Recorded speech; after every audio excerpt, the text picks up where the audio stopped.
everyone, and welcome to The Circle Opens, a podcast devoted to a chapter-by-chapter review of Stephen King's The Stand. Need an affordable source for Stephen King books, movies, collectibles, and more? Make sure to visit Secondhand Bookery at secondhandbookery.etsy.com. Listeners of this podcast can use the coupon code THECIRCLE for 20% off their order anytime, and there's always free shipping to the United States. That's Secondhand Bookery at secondhandbookery.etsy.com. Welcome back, everybody.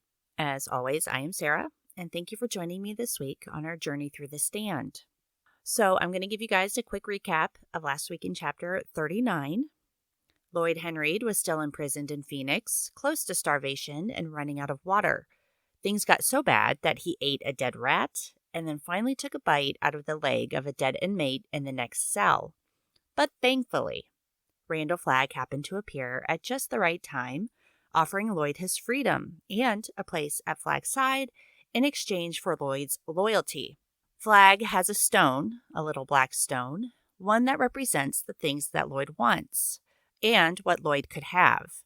And on that stone is a marking that looks like a bloodied half-closed eye. Now, I mentioned in that episode that this reminded me of the Eye of Sauron from The Lord of the Rings, and I do have to take a quick moment to thank Scott Phillip for reaching out to me and letting me know that the eye was the sigil of the Crimson King from the Dark Tower series, which also is certainly a nod to Sauron. So I have not yet read the Dark Tower series. Well, not completely. I'm on the Gunslinger, so I didn't put two and two together yet, but I'm really thankful for the connection, so thank you, Scott. Obviously, Lloyd agreed to Flagg's demands. I guess I can't say demands because it was more of a like, oh, if you do this for me, I'll do this for you. So he and Flagg left the prison together, and I'd say it was the beginning of a beautiful friendship. This week, we are discussing chapter 40. We are 40 chapters into The Stand, and we have two more chapters, chapter 41 and chapter 42, before we are finished with book one of The Stand, Captain Trips. Very exciting stuff, you guys. We've come so far, and yet we still have so far to go. So anyway, this week in chapter 40, we are back in Shoyo, Arkansas, where Nick Andros is dying, not of the super flu, but of an infection in his leg caused by the bullet graze that he received the night Ray Booth tried to kill him, and instead ended up gouging out one of Nick's eyes. The pain in Nick's eye had faded into a dull ache, but now when he tries to look through that eye, all he sees is a gray blur in which shapes sometimes moved or seemed to. The pain had been so severe in his eye that he had practically ignored the wound in his leg. He hadn't disinfected it, and it ran along his right thigh and ended at the knee. The wound was red along the edges, so Nick limps down to Dr. Soames' office, and he uses an entire bottle of hydrogen peroxide on the leg. But, as it says in the chapter, it had been a case of locking the barn door after the horse had been stolen. By that evening, the entire leg was throbbing like a rotten tooth, and Nick could see the telltale red lines spreading from the wound, indicating blood poisoning. Eventually, he returns to Soames' office and he takes a couple of penicillin pills, aware that if his body has a strong reaction to the medication, he could die. But if he doesn't take them, the result could be an even nastier death. Thankfully, the penicillin doesn't kill him, but there doesn't seem to be any noticeable improvement in his leg either. Soon, Nick is running a high fever, and he suspects he's been delirious most of the time. He has no appetite, and all he seems to want to do is drink water. Nick is not crazy about the idea of dying, but at least dying meant no more worry and no more pain. His sleep had been restless since killing Ray Booth. His dreams are something like a flood. He's dreaming of everyone he's known. Rudy Sparkman telling him that you are this blank page. His mother wrapping lines and circles she helped him make on another page, telling him that those lines and circles spell his name. Janie Baker mourning her husband Johnny. Dr. Soames asking Sheriff Baker to take off his shirt. And Ray Booth saying that he's going to mess up Nick real good. And unlike all of the other dreams in his life, Nick does not need to lip read any of them. He can actually hear what they're saying. They're so vivid. But then they would fade as he began to wake.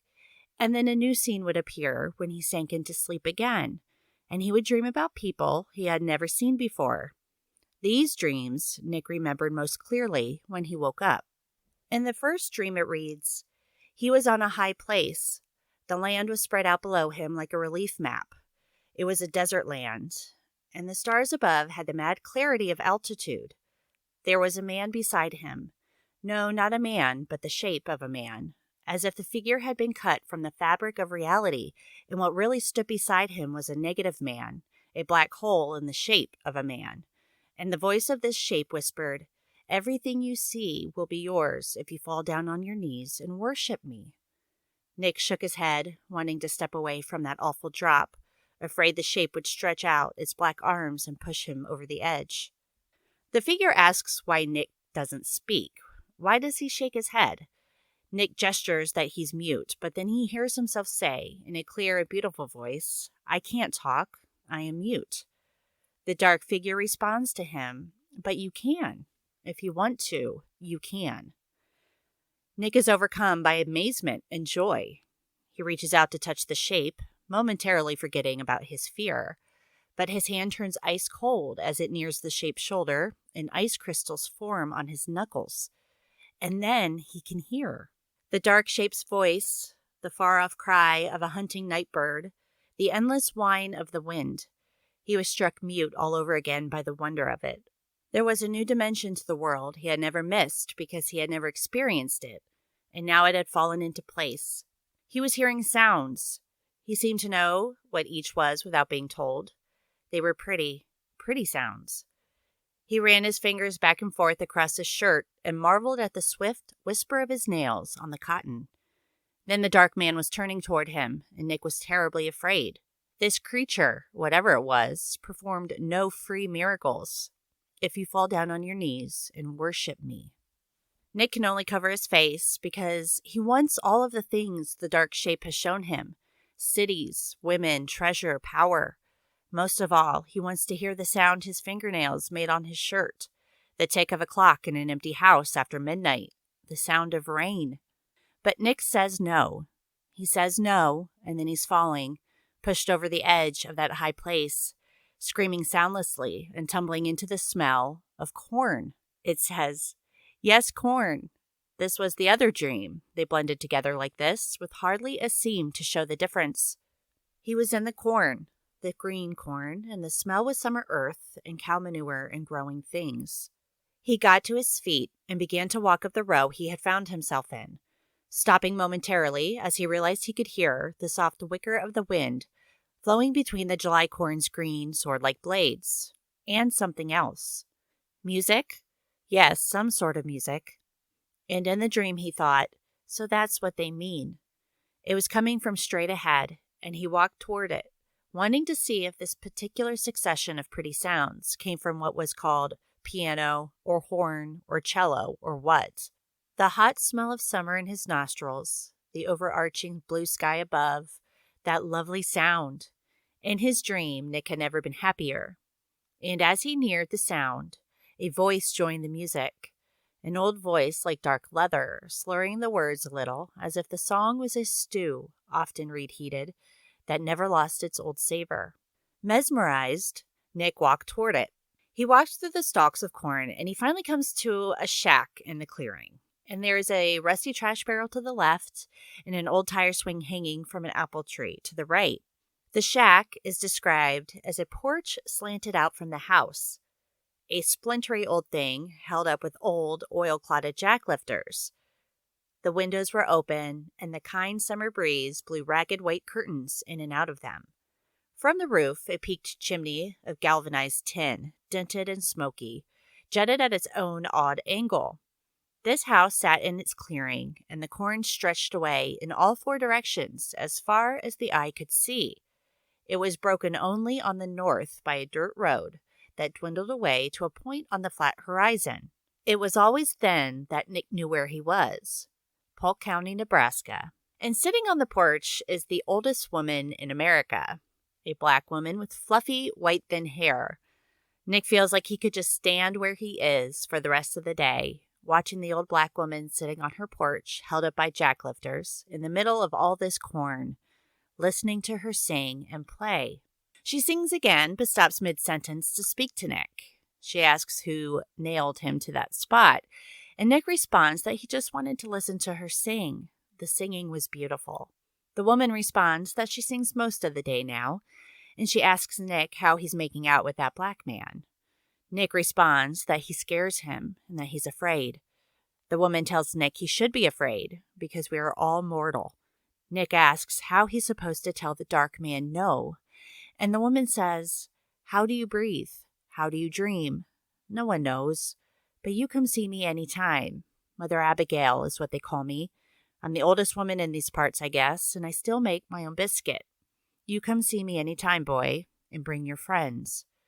Nick wakes up, Nebraska fading bit by bit as the real world filtered in. He was Nick Andros, and he was alive. The swelling in his leg had gone down, the aching now only a throb. He was healing. He was going to be okay. Nick knows now that he has to leave, and he would have to leave that day, because this was no longer Shoyo, but the corpse of Shoyo. And where would he go? Well, dreams were just dreams, but he knows now that he's going to go northwest towards Nebraska. Nick packs up some things, some canned food, more penicillin, some ammunition for the pistol, and a canteen. And then he finds a 10-speed bike in one of the garages in Shoyo, and he pedals out of town at 1:15 on July 3rd. It says he camped that night in a farmhouse 10 miles west of Shoyo. By nightfall on July 4th, he was nearly to Oklahoma. That evening, before he went to sleep, he stood in another farmyard, his face turned up to the sky, watching a meteor shower scratch the night with cold, white fire. He thought he had never seen anything so beautiful. Whatever lay ahead, he was glad to be alive. And that is the end of chapter 40. We get a few things in this shorter chapter. One, we learn Nick's leg is getting infected from the bullet graze he suffered from the night Ray Booth tried to kill him, again. And he's also having the same dreams as Stu, Fran, and Glenn Bateman. And these are very vivid for Nick.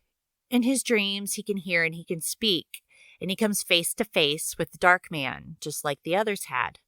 The Dark Man has him in the desert with stars shining above him.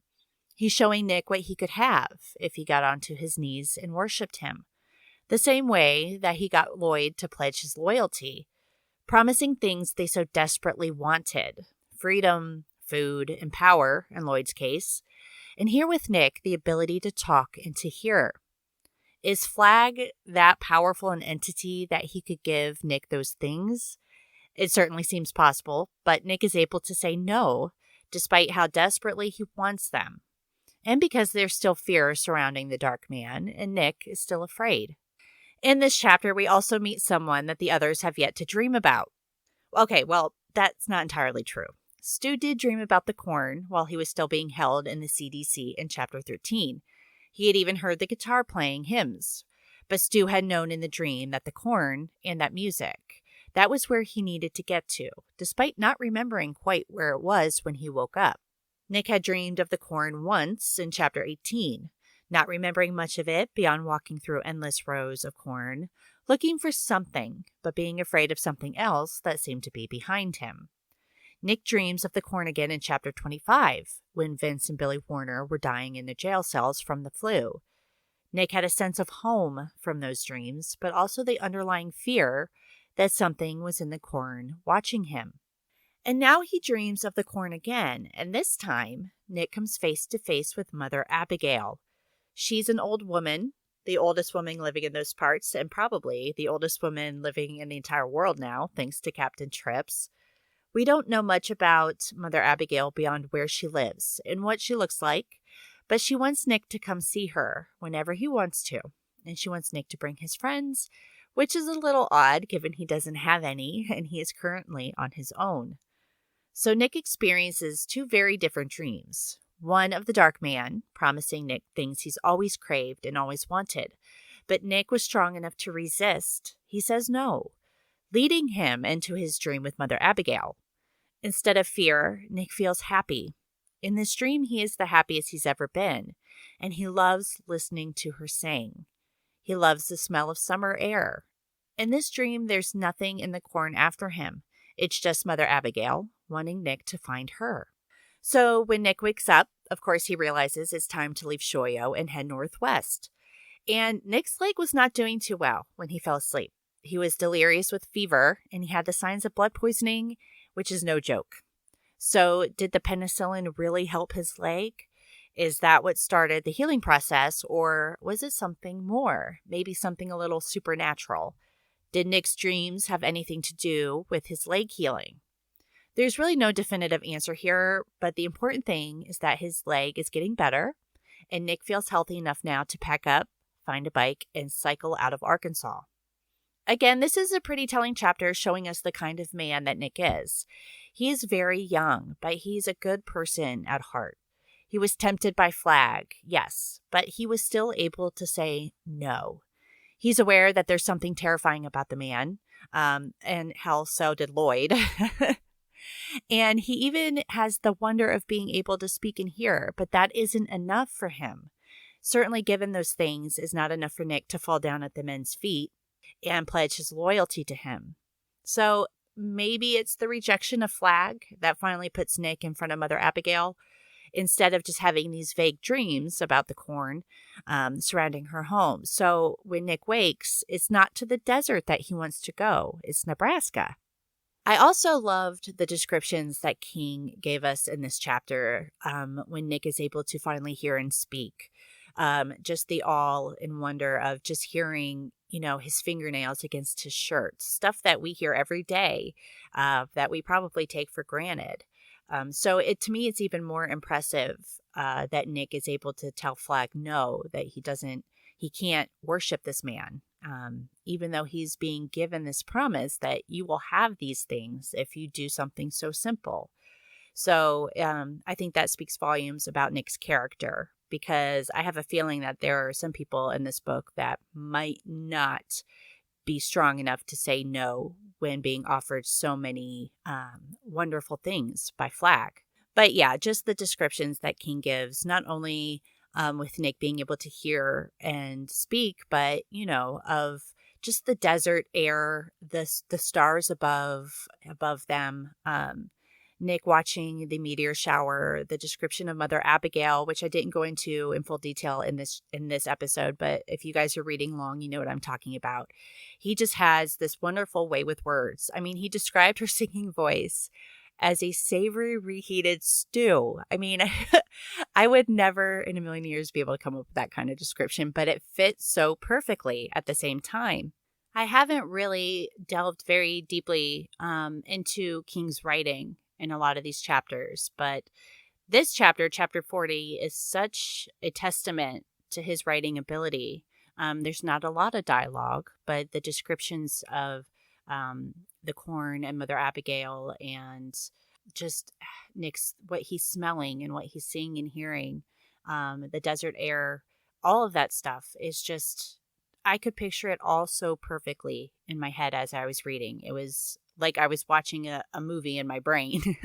So yeah, King's descriptions and his writing in this chapter are just top notch. So Nick is really the first person to start his journey towards Mother Abagail. He is happy to be alive, and it's time to move on from Shoyo and find the next step in his journey. Also on a journey of his own is Larry Underwood, who is just waking up in Bennington, Vermont on July 4th with Miss Lovely Rita by his side. So we'll see what those two kids are up to next week in chapter 41. And that's it for this episode, you guys. Thank you for sticking with me through the journey that we're on for The Stand. And if you are enjoying this podcast, it would mean so much to me if you left me a rating and review on Apple Podcasts or anywhere any platform that you listen to this podcast on. If you want to get a hold of me, or you have any questions, or just want to talk about The Stand, you can email me at thecirclecloses@gmail.com. or find me on social media at The Circle Opens. And that's it for this week, you guys. I hope that you're having a great start to your February, and I hope that it only gets better.